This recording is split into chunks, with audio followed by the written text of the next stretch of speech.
Welcome to our webinar. Today's a Study Melbourne webinar all about resume, and hopefully we can cover the basics of a resume and give you the confidence to walk away with a document that really showcases your experiences, your skills, your career goals, everything about you. So let's get started. So my name is Ellen. I'm the Events and Partnerships Manager at Intern Match. You'll probably see me at all of the events that are happening in person as well. We, in short, Intern Match help find internship opportunities for students and graduates. So we work with great education providers across Australia to find you that real world experience. A little bit about Study Melbourne. So in general, we totally understand that it's not easy to expand your network or to know exactly what to do with your resume or anything that's helping you get job ready. So that's why we exist here at Study Melbourne. So we host lots of employability webinars like we are hosting today, lots of in-person events, networking events like we did last week. We had about 170 students in Melbourne at the Eureka Tower event. We host those one-on-one sessions as well, which you will see in the chat, and of course 24/7 support through Study Melbourne. So feel free to pop onto their website to learn more. And just to break it down a little bit further again, so the Career Catalyst program, which is what this webinar is part of, is literally exist to help you international students and graduates, unleash your career potential. So we link you with lots of industry leaders, just like we have today, to help you, to really gain access to free and engaging content and resources that will help you while you're here in Australia. And if you continue to stay in Australia as well, it's great to get alumni involved in the program. So if you're planning to stay or if you're getting PR, we would love to connect with you and include you in the program moving forward. So I'd like to introduce our amazing guest, Shra, today, Shra works at Hayes Recruitment and is a recruitment section manager. I'm really thrilled to have Shra involved today. I connected with you about 6 months ago for a Geelong event, which we did a resume event down at Deakin Waterfront campus. So it's really nice to stay connected and have you on board today. So thank you so much. Lovely to have me, Oh, have you guys here. yeah, Nice to meet you, everyone. yeah, absolutely. Thank you. So we'll get into all things resume. If you'd like to, you're welcome to book a session, like I mentioned before. Or you can just follow along today and hopefully get some ideas on how you can improve your own resume. Of course, there's great online softwares that can help, give your resume a ranking or kind of pick up the things that you've maybe missed. But hopefully today we can help you as well. So of course, your resume is the first impression you're providing to a potential employer. So we want to make sure that your resume is making a great introduction. Because ultimately, if you are applying for a job, you might have to submit your resume or CV, as well as a cover letter. And usually if you're applying online, that's kind of all you get to provide, and maybe a LinkedIn profile as well. Whereas if you're networking with someone and then you can share the resume, at least you've had that interaction with them. So that's why it's so important to get your resume right, because it's kind of the first thing that they'll read about you.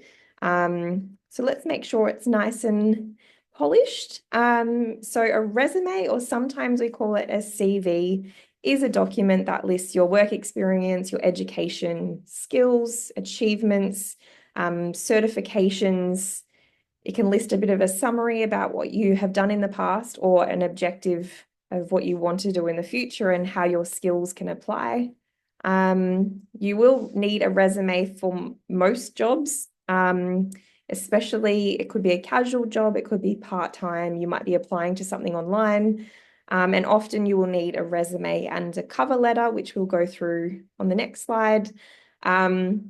Nowadays, these are most commonly submitted to an employer electronically, so through all the jobs boards that you're seeing, or if you're working with a recruiter, you will also need to have that document ready to go.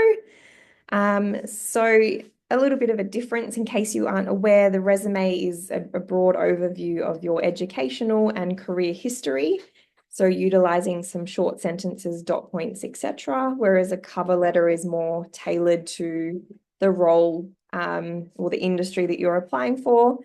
And it's almost, it utilizes a longer form content and narrative. So today we're going to focus on the resume, but you may notice when you go to apply for jobs that they do ask for both. So just make sure that you're clear on the difference and you are making the cover letter nice and tailored to the job that you're applying for. So this is always a really interesting fact and one that I guess shocks a lot of people, but it's very real. Most recruiters, and I know that Shra can agree with this one, that most recruiters take an average of 6 seconds to scan a resume to get the information that they need. And that probably goes the same way with hiring managers, like internal human resources representatives. They just kind of quickly scan through a resume.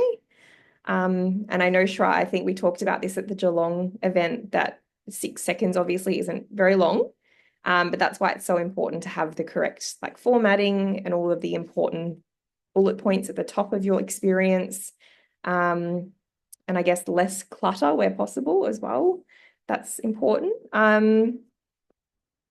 So this is just a little, again, a little piece of information to help you understand. So you might go for a role on LinkedIn that you see posted or Seek or whatever jobs board, Indeed, Jora, and you see that over 200 people have applied.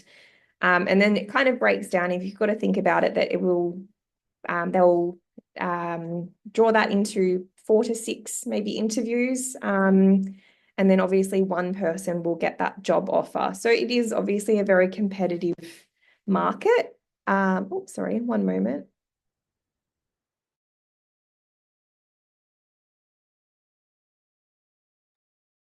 Give me 1 second. Sorry, I'm just getting a Bluetooth request. One moment. Sorry.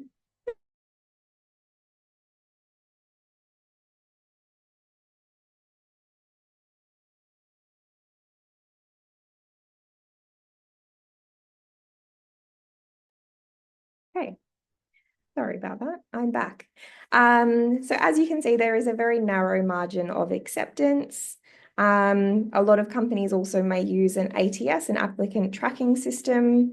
And sometimes if your keywords, your formatting, the actual human element isn't present on your resume, it may not be, I guess, it may be rejected by their ATS software.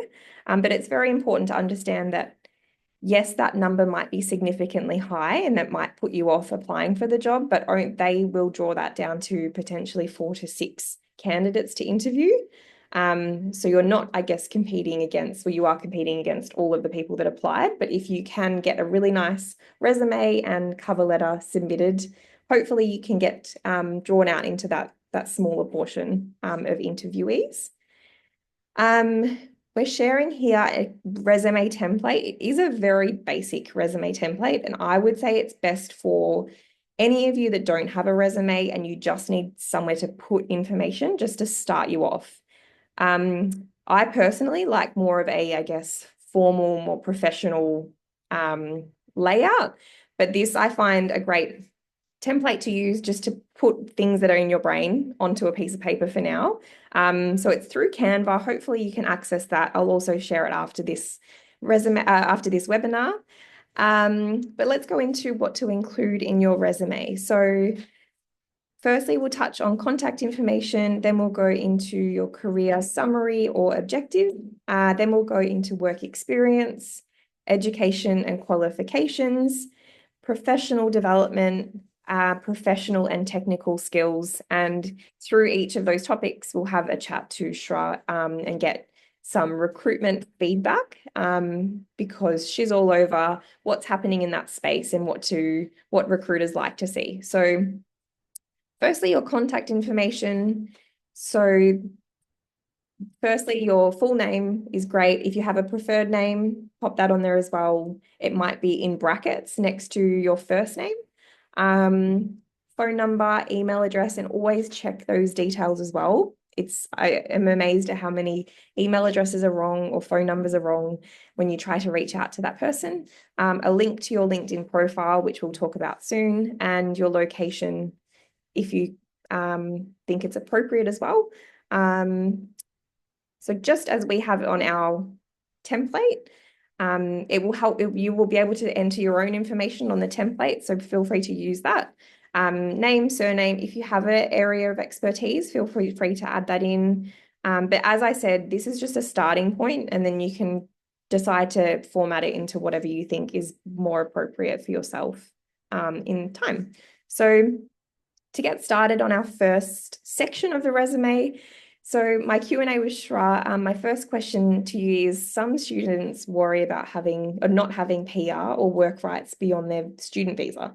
Should they mention their visa status on their resume? Good question. It's really quite natural for students to be really worried about their visa status when it comes to employability. But honestly, in the Australian market, transparency is absolute key. So what I would suggest is if you're on a student visa, you can highlight that this is the limited like work hours that you are allowed to work. It could be really good because you're giving them a clarity in terms of where you stand. Especially if on the job ad it specifically mentions, it needs for working rights, for example. I think it'll be really good for you to say, I am eligible to work 20 hours per week, for example. But it's much better, or hiring managers would much prefer candidates being able to be upfront about what their employability is. Yep, love it. If anyone has any questions, please pop them in the chat. We'll either answer them live or I'll type a response. And secondly, for students who don't have a strong LinkedIn presence or they don't actively use their profile, how important is it to include their profile on their resume? Look, LinkedIn is becoming more and more important in the employability of candidates in the industry, or rather in just Australian recruitment. It's almost very much like an extension of you as an individual. So it could showcase recommendations or endorsements. So what I would recommend is, as much as possible, get a LinkedIn profile set up, invest that time to actually develop it. Even if you don't have work experience, it's really good for you to network with other businesses that you're interested in, or, highlight some of the projects you've worked on. And it's just a really good visibility to the employer or even to the recruiter that's working on it. So it's also really good for you to add relevant connections, because in the current market, networking is everything. So definitely recommend putting, a LinkedIn profile. And if you haven't, just invest on actually creating one. Yeah, absolutely. There's nothing, I guess, worse than seeing a LinkedIn profile mentioned and then going on and I'm just not seeing anything else, or it's blank. And I'm like, just spend 10 minutes on it. So hopefully you all have a LinkedIn, or you can start it today. It's free. It, like Shra said, it's a great, I guess, a platform for your visibility. It can also verify things like your education, your employment. But it's also great to just, share, like if you are into photography or you're studying, but you love photography on the side, like you can start posting things that you're doing. Go around Melbourne and find, if you're doing architecture, find buildings that you love and post about them, or engage with other people about what they're doing, and connecting with people in the industry. But hopefully you can spend a couple of minutes on it every day, just giving it a little bit of love, and as much information as you think someone would like to read about you as well. I would hope that you're, wanting to use it. I find it really helpful, especially in a networking situation, for me to find great guest speakers like Shra, but also to get new ideas, not new ideas. So we've got one question. If we have full working rights, but currently on a bridging visa, does it make a difference? Do we get lower priority compared to someone with a PR? Is that something you're... Yeah, look, I wouldn't say there's a lower priority or higher priority, Suraj. It's very much down to, and I think we'll focus on this a little bit in the next few questions, but Australia is very outcome focused. It's very much focused on your experience and what you do. So if somebody has a PR but has no relevant experience, you're of it, like whoever's on a bridging visa would have a lot more priority. But no, I think it to your answer your question, no, it doesn't make a difference. And second, if you are on a bridging visa and you have full working rights, it's actually a really good thing for you because you've actually got full working rights and with no limitations. Perfect. Thank you. Hopefully that answers that question. And then secondly, what kind of content should we be posting besides projects we've worked on? So we won't go too far into LinkedIn because that could be a whole other webinar. But just like I said before, if you're studying a certain course and you might have, passions on the side as well, or there could be something in this state that you could kind of link to, or you could be going to events, you could be connecting with industries and attending, networking activities or whatever it might be, or even posts that other companies or that a specific industry are posting, and you can reshare and say, I found this really interesting. Like you said, the sustainable development goals as well. Like it could be anything that you find interesting that you want to share. And it might not directly link back to your work, but it might link back to something that you're passionate about or you have interest in. And sometimes that also, to me, I find it more interesting to read someone's post about something they're passionate about. It's not just, hey, I got a promotion. It's, look what I went to today. And hopefully other people know about this because you're then sharing it with your network, which is, I find, quite selfless. You're like, you should come along to this next time.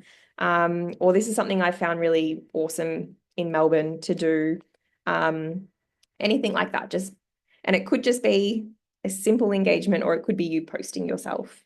So we'll jump into the career summary or objective, which is a piece of information that you will see on most resumes under your contact details.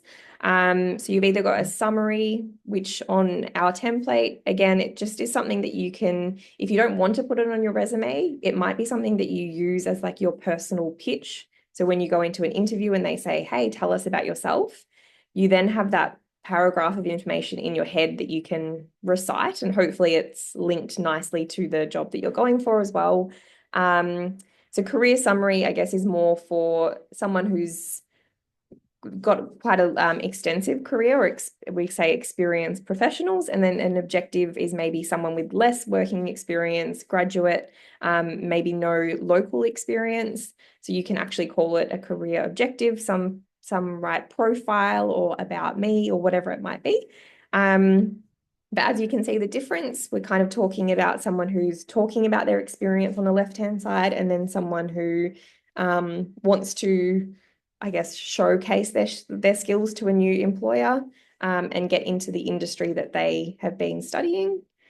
So an example on our template is, you'll see that there, but if you want to, you can reformat your resume to have the career summary or objective right at the top. So it all just kind of flows through into one piece of information. So many students struggle to write about themselves confidently, Shra. How can they craft a career summary that doesn't feel generic or forced? Look, I think there's probably two ways I could answer this. One, I think everybody's going to potentially use AI to be a part of this career summary, Yep. which I don't think it's a bad thing. I think it's really good. Just make sure you change your Z's to an S, because that's the first thing we all notice the moment you put in a copy paste from ChatGPT or Copilot. But it's what you feed it, right? So what you feed it into AI to ensure your language and everything is really well. But at the end of the day, your career summary needs to be very much resonating to the actual job you're applying for. So you need to ensure that it is reflecting the job summary or key responsibilities. It could be very much focusing on specific keywords that are actually on the job ad. and descriptions as well. So you want to keep it short, sharp, and sweet, but you also want to make sure you're personalizing it to actually be very much focused on your skill sets, like what you said just before, Ellen, very much transferable skill sets that are actually going to be very relevant. Yep. Love it. And that's definitely a key part of the one-on-one sessions as well. So like Shra said, is making sure it's relevant to the job that you're going for. So try not to have just a generic summary that always just sits and is the same thing over and over. Go into your resume and polish that nicely before you actually use that resume to apply, because otherwise you might not be speaking well to that specific industry, like using keywords that they use all the time. Yeah. And then secondly, what advice do you have for students who feel like they don't have enough experience to justify a summary? Grab your experiences from everywhere, really. Like if you're actually in uni, and most of you are at the moment, try to see if you can get internships or volunteer work, or even your academic projects that you're working on at the moment. Some of those skills that you actually develop in all of these areas could actually be very much used to justify your summary. So it could end up being, for example, if you've got a part-time job, you can say through your part-time job, I developed strong skills in customer service, or achieving sales targets, stuff like that. If you are working on an actual project specifically, it could be soft skills that you would gain from that project, like teamwork or problem solving and stuff like that. Those are kind of the important sort of, traits that hiring managers, recruiters like myself would look for in your objectives. So even if you don't have enough experience, it's all of the experience that you gain from different areas that would actually contribute to what you've applied for. Yeah, absolutely. And hopefully, like, I know that finding an internship might not be as easy as you'd hope, but a volunteer position, there's always organizations that need volunteers. Like you could simply Google your area and look for volunteer roles. There's great resources, which I can also share after this session, to find volunteering opportunities. And it's a great way to work with different teams and different stakeholders on different, like, I guess, events that have different purposes, or it could be like some charity work, anything like that. So try and find as much experience as you can to then justify your summary. Let's jump into education and qualifications. So that's the next section. So keeping your education and qualifications information short and succinct is good. So including things like your university degrees, any equivalent training to maybe like a TAFE diploma, a high school qualification if that's relevant, and that's, I guess, more recent as well. Industry-based qualifications, so if you've done like a barista course or your RSA or have your white card or whatever it might be in construction, having those pieces of information on your resume are important. And then I guess we like to say reverse chronological order. So the most recent experience or education at the top of your education. Complete things like their provider name, so who the actual education provider was, the degree or qualification that you obtained, and the year that you obtained it. So I see a lot of resumes, and Shra, you might be the same, that you don't have the year. So we then have to refer to your resume. So making sure that attention to detail is on your resume. And of course, if you're still studying, you could write 2024 till maybe the year that you plan to graduate, or till present, or just so it shows that you're still studying. And if anyone has any questions around education, please let us know. As you can see there, that sits on the right-hand side of page 2 if anyone is using that template. So Shra, a lot of students have only worked casual jobs in hospitality or retail. I know we've just kind of touched on this one already, but how can they talk about their impact beyond just listing the responsibilities? Yeah, I think that's where you got to talk about your achievements in that role. So instead of sort of just going served customers or you've handled cash, you want to talk or use sort of, active words that are focused on, for example, increased sales by hitting targets and promoting specific like specific products, for example. Or, you want to make sure that you're saying things like maintaining 95% of customer, interactions, for example. It's things like that that has action words that really focus on your output specifically. And a lot of the skills that you get, whether it's in hospitality or in retail, like what we mentioned just before, are very much highly valued, right? Because you've obviously got really strong customer experience and customer service. You've got, really strong in problem solving or teamwork, for example. So, or even time management, because you've got to deal with so many different elements in your role. So, all of those things are actually a lot more important. So, just keep remembering it's transferable skills that are important, but also the soft skills and the traits that you learn in that role that are far more important than just sort of highlighting your day to day. Yeah, love it. Absolutely. Again, and like just to like go on a little bit further with that is to like if you are working in a cafe, yes, you're going to make coffee. So it's going to like we're going to expect that you were serving customers, but you might say that you worked with a team of four and you served over 50 customers a day or something like that, just to kind of just tell the story about what you actually did, like not just, hey, you have to serve customers, but this is the quantity. I ensured that I was explaining to them if we had a loyalty system or making sure that they knew about our upcoming promotions or anything like that that you can include and try to think a bit outside the square as well.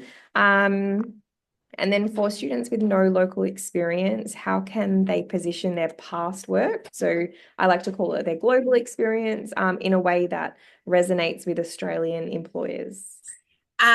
The same way, really. I think it doesn't matter whether regardless of location, because the actual skills that you gain from that role is still quite relevant in Australia. So even if it is that you have worked with a team or dealt with a project, whatever it may be, you're still dealing with people, and those sort of skill sets are still quite important. So it doesn't matter whether you've got your global experience or not. I still, for myself, I have global experience coming in, and that was what I leveraged on, right? So and then if you had done any, like volunteer roles, part-time jobs overseas, I still think those are important skill sets that you should be able to still showcase. And you will be able to get that, that I would say buy-in from the Australian hiring managers, knowing that you already come bearing all of these, really great skill sets that will be very handy for them moving forward. Yeah, love it, love it. And Elisa sent through a question. Can we put any of the qualifications gained overseas down in this section? Would these be taken into consideration? I would say it's the same as your work experience.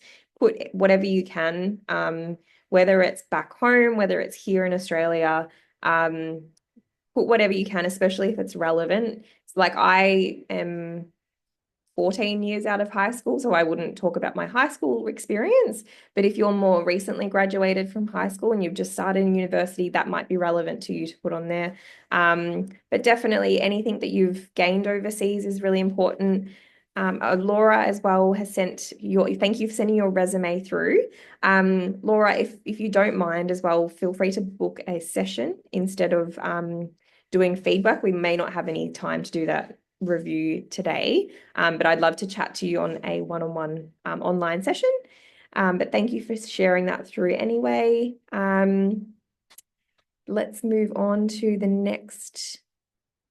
Yeah, so just to reiterate, so making sure that your work experience is in reverse chronological order. So, and even in volunteering, anything additional, most recent experience first.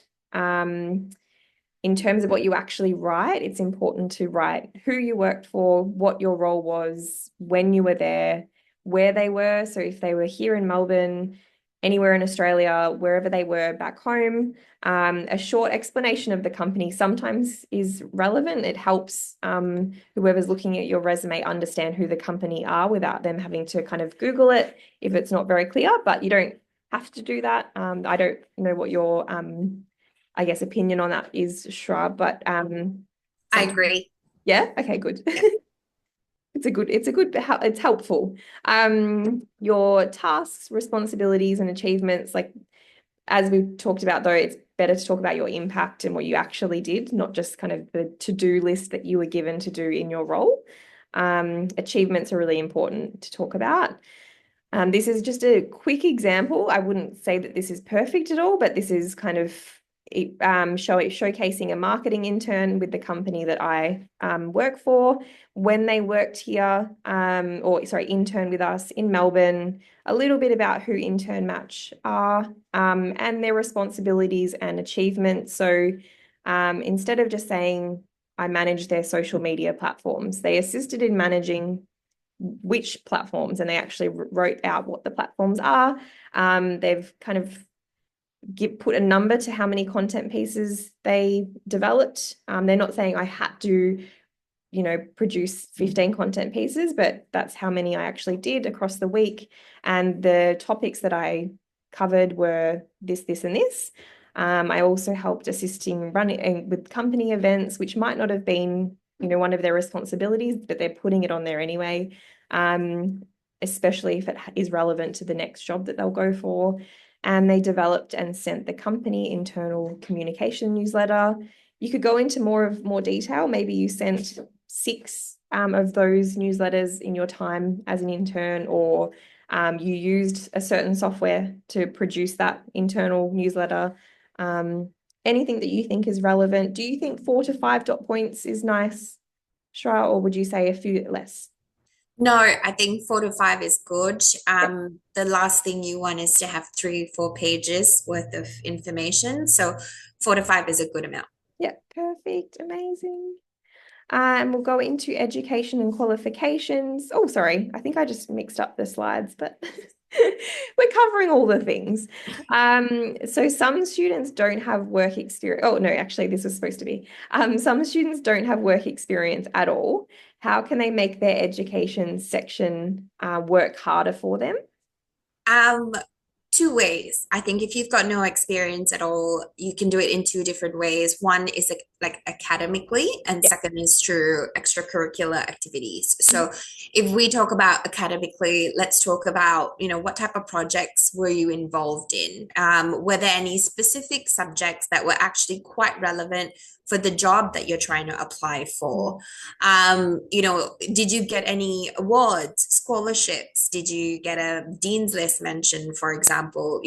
What are some of the things that you had done during your academic career that you could potentially put up? Yep. Second, from an extracurricular perspective, have you joined any clubs, associations within the organization, or within the uni or college that you are working with, right? So did you get involved in any of them? Were you in any sort of leadership roles, for example, in any of those clubs or associations? Yep. So I think those sort of areas would actually be really good if you don't have any work experience. Yep. Yep. Love it. Perfect. Sorry, I just clicked on a link to help a student book in a session, and it's just removed my screen share. Give me 1 second. So sorry. Having a good tech day today. I hope that works. Amazing. Thank you so much. Yeah, definitely everything that you've said is like I love seeing on resumes, especially when you have a lack of work experience. Anything that's additional that can help them understand what you've achieved already. Even like volunteering or any sort of coaching that you've done, or mentoring or tutoring or anything like that.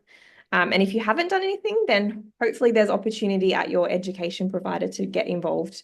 Definitely ask like a careers team if they have anything that's available for you to join. We've already kind of covered this question, but if you've studied overseas and you're coming to Australia, or you're already here, should they include both of their Australian and international qualifications? 100% put them in. You want to get a complete picture of what you've done in your life. So but the only caveat I will say is that if there is a international qualification that you have done that is not particularly relevant to the role that you're applying for, like for example, if you did engineering course, for example, and you're applying for a digital marketing role, it's not really going to be very much relevant to the type of role, but that's if it's a course, like if it's a short-term course or stuff like that. But if it is an actual degree, diploma, things like that, 100% include Yeah. them in. Yeah, love it. And I guess you could put that on your LinkedIn if you don't think it's overly relevant. You just have it on your LinkedIn. They'll then scroll through your LinkedIn quickly as well. And if they see that, it might be great. But if it's not relevant to them, they don't need to know if you have your RSA, if you're going for an engineering role or anything like that. Love it. So I guess these are some examples of how you could list that extra, maybe volunteering or projects, especially if you're talking academic projects instead of experience. If you volunteered, if you've done any extracurricular activities, examples like using the software that you've used, what you've used to actually produce the work that you're presenting, what you did in the volunteering role, talk about who they were. And these may become your references as well. So it could be the manager at the Red Cross store, could be someone that we could then call if we need a reference, or someone in the Nestle team that you may have interned with, anything like that. Or if you get involved with your university, they may become a reference as well. Um, so in terms of professional and personal development, many students take online short courses or certifications, but aren't sure if they count. How can they decide what's worth including? I feel like we've covered this one as well. Yeah, I Yeah. feel like it will be very much similar to what I said just Yeah. before. If it is going to be relevant for the job that you are applying to, then 100% include them in. Yeah. If it comes from a well-known, respected organization like Harvard, for example, then yeah, 100% include them in because that's a big achievement on your end. Yep. You could, I know there's one question in the chat, is it advisable to sort of put them together, your volunteer experience or any of the other sort of things? It sort of goes the same way. So Mm. what you could do, even from an education perspective, you could put a specific section which actually says volunteer experience, and you could do the exact same thing for courses and certifications as well. You can actually put a separate heading that says professional development or additional training. So that actually shows them that, you've actually done all of these things, even though it may not be completely relevant to the job that you're applying for, but at least it's still highlighted in your resume. Yeah, yeah. And I guess that goes into the second question as well. Like if you haven't done any formal training or study, or you haven't completed it and you don't think it's worth mentioning or anything like that, highlighting your professional growth might be in different ways. So it could be in the in a volunteering role. It could be, yeah, tutoring someone else, being a mentor, anything like public speaking, talking about your story at at an event, becoming an ambassador for an organization. We have like Study Melbourne ambassadors. Some of them aren't working, but they can use that Study Melbourne ambassadorship as great experience for them because they get to do public speaking, they get to get involved in the projects that we work on. So always look for opportunities to like involve yourself. Do you have anything to add to that? No, I agree. Amazing. So as we talked about before, there's always ways to use like action words. So use these to kind of strengthen your bullet points. So instead of saying I had to make 50 coffees, that was probably a bad example, but I supervised a team of two, and we served, 50 customers, or I organized content to be posted on the company's social media. Instead of saying I made Canva designs, I designed or I created over 50 new designs for the company using their branding and giving them resources to use in the future. I feel like it's nicer to read an action word, and it actually shows this is what I did. This isn't just what I was told to do, but this is what I actually did in the job. And then buzzwords, so we see quite often, like I was responsible for, but try to change it up a little bit. So I achieved this, or I executed X amount of tasks, or I delivered a great result, over 50% of satisfied customers. I collaborated with a team of 4 across different departments and and then you can say, and supported them with daily tasks. I delivered the daily meetings that we had to talk about our responsibilities for the day. I influenced our customers and then you could say by showing maybe excellent communication skills. So try to mix it up a little bit. It just shows that you're actually talking about what your impact was in the role. I'll just check the questions before we keep going. So Jasmine, you've asked is if it's better to have different resumes specifically to what you're applying for. I think making sure your resume is obviously relevant to what you're applying for. I know students who have a hospitality resume, a retail resume, and then maybe more of a professional resume for the industry that they're going for, so that you always just have the most, I guess, on point resume for what you're going for, and then you tailor it. I would hate for you to use a retail focused or hospitality focused resume and have to make it really professional you really want to apply for a job tonight. So always have one that's, maybe a little bit longer or a little bit more in depth about the information that you're adding on there. And another one, given that HR managers only take a glimpse of the resume, would they normally be more focused on one part of the resume than the other? Do you? No. No, there's no one part that is more focused. It's very much a skim through in that 6 seconds. So skim through knowing, do you have the right job titles for the role that I'm looking for? Do you have any specific skills or tech tools that have been highlighted that I need to be aware of that you have done? So short answer, no, but we definitely do a good skim through of that within that 6 seconds. Yep. Perfect. Amazing. There's a few of you asking to book in a resume session. Please feel free to either scroll right up to the top of the chat if the link is still there. Otherwise, I'll reshare it before the session ends once we've gone through the Q&A. I think we've just got the skills part to talk about. So on our template, we've got technical skills or professional, so like more transferable skills. So just to show you the difference, so technical skills are things like the softwares that you know how to use. You might know, coding, you might know how to use design platforms like Adobe. You might know how to use certain parts of the Microsoft suite or the whole thing. Always making sure that your technical skills, again, are relevant to what the job is asking for. You might not have everything that they're asking for, but if you have exposure to the softwares that they use, you have digital marketing skills, you know how to use it might be like an invoicing or payroll system, anything that you think, hey, that company would actually care that I know how to use that. And then this with professional or transferable or soft skills, that I guess the more skills like teamwork, collaboration, public speaking, communication, attention to detail, leadership.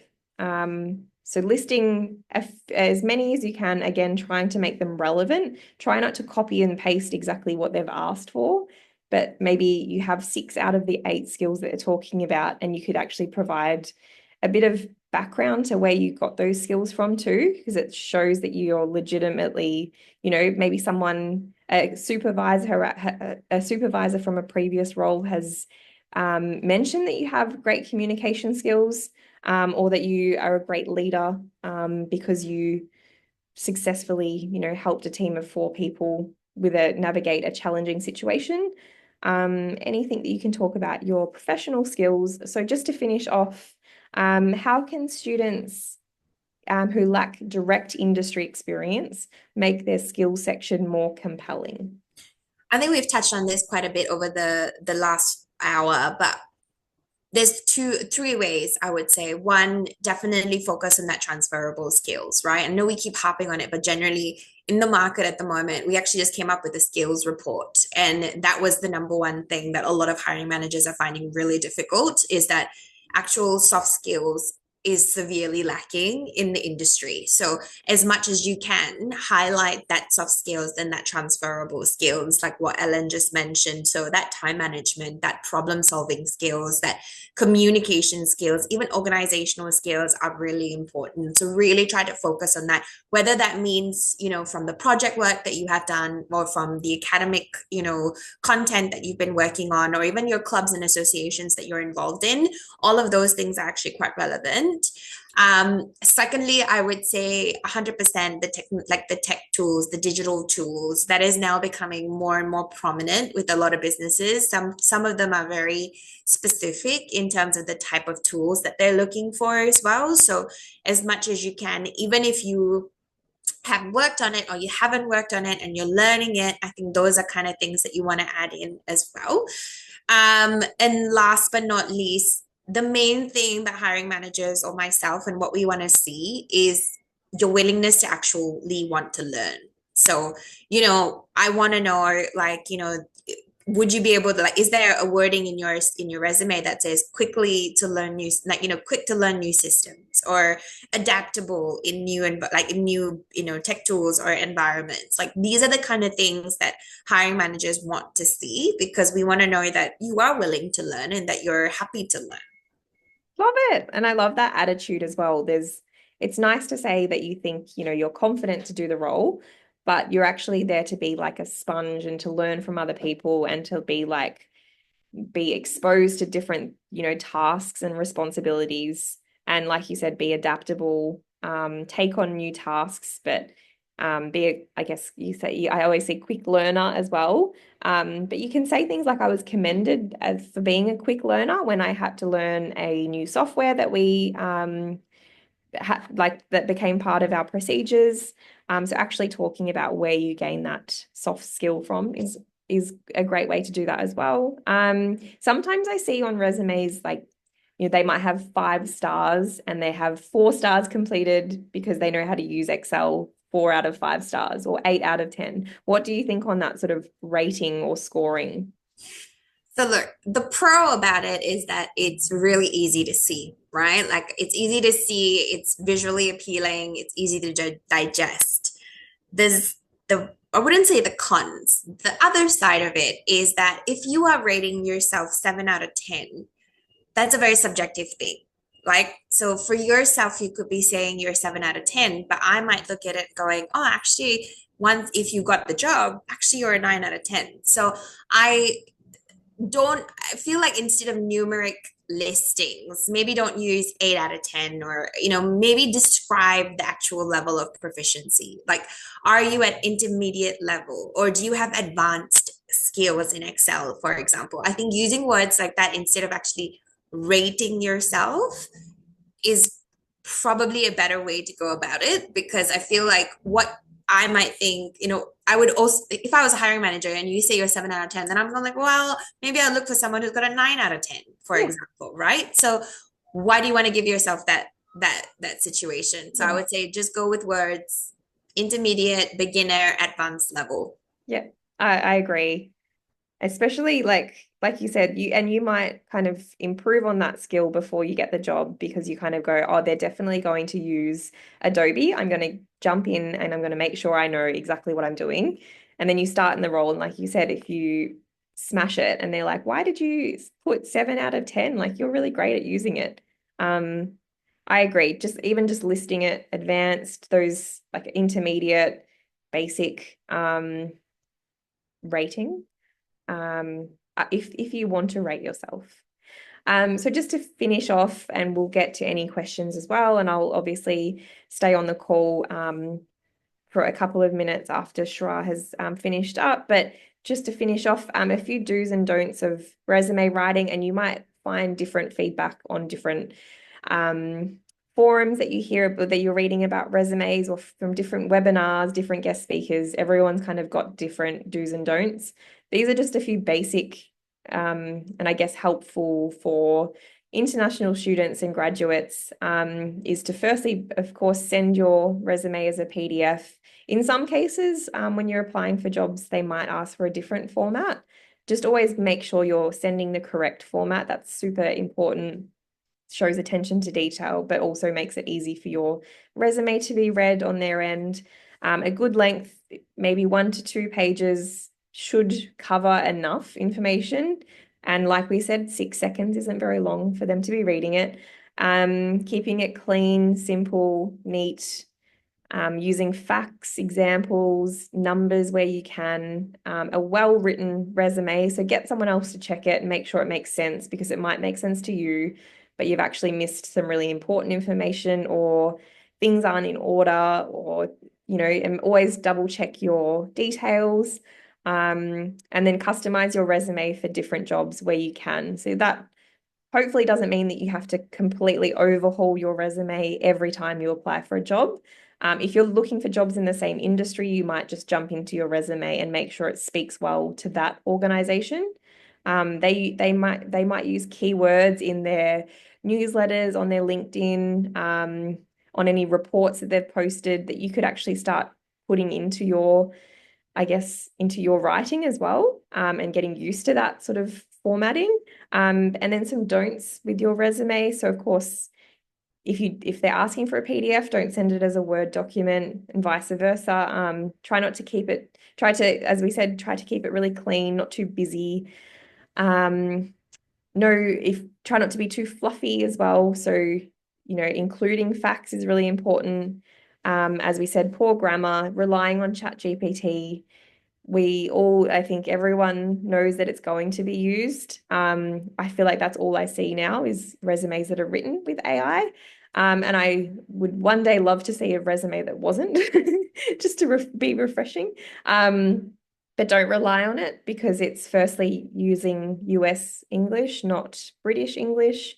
But also, put your own story and your own personality into your resume, because they're going to see straight through it when you come in for an interview anyway, hopefully, if you get to that stage.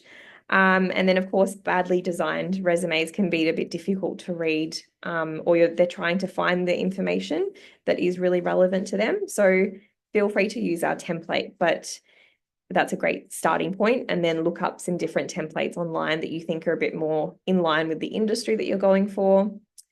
And yeah, so some layout rules, 2 pages maximum, plus a cover letter if needed. Keeping layout clean, using the space effectively, reverse chronological order, so most recent experience, education, volunteering first, using clear headings, and making sure that your name and contact information is at the top of your resume, and your references are included as well. Shara, do you have anything else to add to those? Pretty No, straightforward. I don't. I think we've covered quite a bit, and Yeah. just um give it a shot, and have a chat with, with your team, and with Ellen's team, in terms of like fine tuning it. But don't be afraid to just put it out there. Yeah, yeah, absolutely. Amazing. And we've got a couple of questions. So a few of you want to book a session. As I said before, I'll share the link. Yes, I will share the recording of this session as well to all of you via email. So just give me a little moment to edit, to crop the file and send it to you, but it will be a YouTube link. So it'll be a recording of the session. We'll also include a link to book a resume session. Anything else that you might need, feel free to reply to the email as well. Perfect. We hope you all have a really great day. I'll also send out a survey about today's session. We have a great prize as well. So just keep an eye on your email, and we'll send that through shortly. But thank you for everyone for joining today. We know when it's a webinar, it's like we're just talking at you, but I hope that you're able to get something out of today's session. And thank you so much, Shra, for joining today's session. I know you've got a very, very busy schedule, so we won't keep you any longer. No worries. Thank you so much for having me. I really appreciate it. Absolutely. Thank you so much. If anyone would like to stay on this session for a couple of minutes, I'll make sure to be on if you have any further questions. But I hope you all have a great day, and thank you for joining today's webinar. Thanks, Bye, guys. everyone. Thank you.